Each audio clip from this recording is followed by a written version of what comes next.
돈을 많이 벌면 행복할까요? 세계적인 베스트셀러 작가 모건 하우절은 우리에게 차가운 경고를 던집니다. 돈을 벌면 벌수록 당신은 더 큰 폭풍우를 만날 수도 있다라고 말이죠. 오늘 머니소피아와 함께 모건 하우절의 신작 돈의 방정식을 통해 경제적 자유를 향한 새로운 관점을 말씀드리겠습니다. 2026년 우리는 인류 역사상 가장 편리하고 풍요로운 시대를 살고 있습니다. 코스피는 6천을 돌파했고 AI로 인한 생산성 혁명이 일어나고 있죠. 1인당 GDP요? 과거와 비교할 수 없을 만큼 높습니다. 그런데 이상하지 않나요? 그런데 왜 더 가난해진 기분이 들까요? 유튜브엔 20억으로 은퇴하기가 기본값이 됐고 SNS를 켜면 타인의 화려한 소비가 실시간으로 내 눈을 찌릅니다. 숫자는 커졌지만 내 마음에 비교 엔진은 더 뜨겁게 과열됐죠.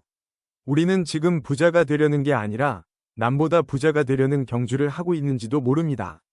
이 혼란 속에서 모건 하우절은 우리에게 나침반을 던집니다. 당신은 진짜 부자가 되고 싶습니까? 아니면 단지 부자처럼 보이고 싶습니까?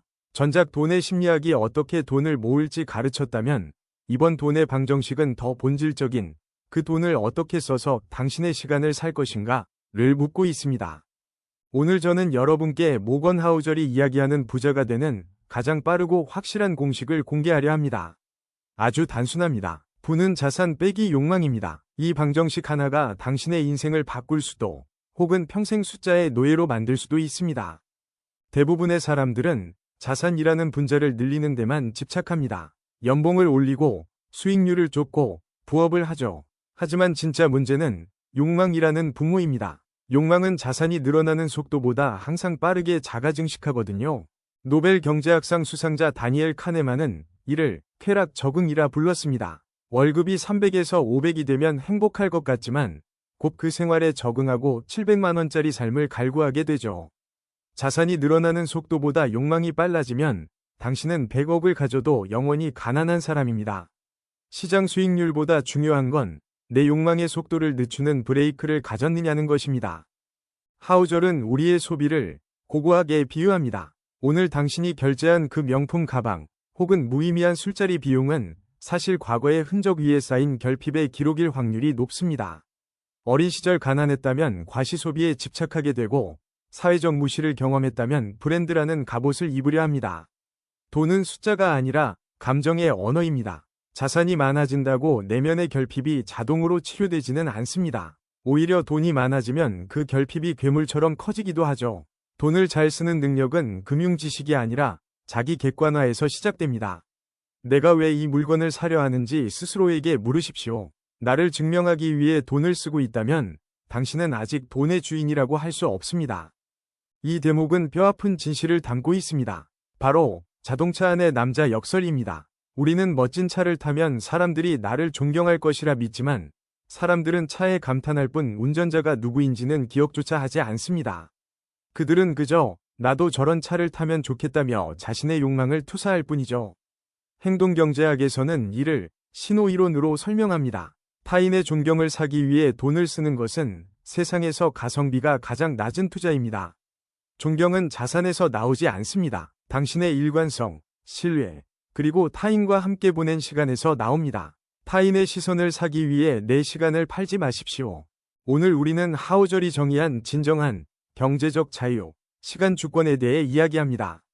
경제적 자유란 내가 원할 때, 내가 원하는 사람과 내가 원하는 곳에서 원하는 만큼 일할 수 있는 능력입니다. 이 네 가지 조건이 충족될 때 비로소 선택권이 생깁니다. 하지만 100억을 가졌어도 시간이 없어 라고 외친다면 어떨까요? 그는 자산가 일지 몰라도 자유인은 아닙니다. 진정한 자유는 바로 이 시간 주권을 손에 쥐는 것입니다. 이것이야말로 돈이 주는 최고의 배당입니다. 그것은 슈퍼카를 갖는 것보다 훨씬 더 큰 배당인 내 삶의 통제권입니다. 이를 위해 2026년 현재 우리는 노동소득 의존도를 낮추고 자본소득 비중을 늘리는 경제학적 조건을 충족해야 합니다. 결론은 명확합니다. 진정한 부자는 자산가가 아니라 시간 부자입니다. 선택권은 곧 자기 일정을 지배하는 권력입니다. 많은 분이 경제적 독립을 단순히 통장잔고의 문제로 생각합니다. 하지만 최신 행동경제학 연구는 그것이 숫자의 이동이 아니라 심리의 전이 과정이라고 말합니다. 우리의 항해는 위존기에서 시작됩니다. 이 시기의 목표는 단순합니다. 나 혼자 힘으로 생존 능력을 확보하는 것입니다. 두 번째는 생존기입니다. 여기서는 지루하지만 가장 중요한 저축의 관성을 형성해야 합니다. 매월 일정 금액을 떼어놓는 습관은 마치 항해를 위한 튼튼한 닭과도 같습니다. 세 번째, 안정기입니다. 이제 투자를 시작할 자본금이 모였고 마음도 한결 편안해집니다. 하지만 이곳이 가장 위험한 암초지대입니다.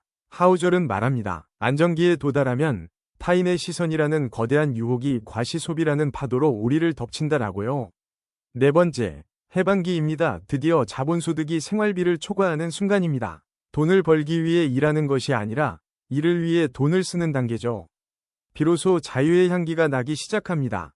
다섯 번째, 최종 목적지인 독립기입니다. 이제 돈은 더 이상 제약이 아닙니다. 내가 원할 때 원하는 사람과 원하는 곳에서 일할 수 있는 완벽한 시간 주권을 손에 쥐게 됩니다. 자본주의는 우리에게 끊임없이 더 많이를 외치며 저 끝없는 욕망의 산을 오르라고 유혹하지만 모건 하우절이 강조하듯 충분함이 임계점을 알지 못하는 사람은 아무리 많은 것을 가져도 영원히 빈곤의 굴레를 벗어날 수 없습니다. 이제 지출의 가치를 단순한 가격 대비 성능이 아니라 행복의 지속시간이라는 새로운 척도로 측정해 보십시오. 명품이 주는 짜릿함은 찰나에 불과하지만 사랑하는 이들과 함께하며 쌓아가는 시간 주권의 가치는 평생토록 사라지지 않는 진정한 자산이 될 것이니 타인의 시선이 아닌 나만의 임계점을 설정하여 진정한 풍요를 향한 항해를 시작하세요. 명목 자산은 커졌지만 높은 주거비와 교육 경쟁, SNS 기반 비교 문화와 과시 소비라는 거대한 구조 속에서 우리의 체감 자유도는 정말 높아졌습니까?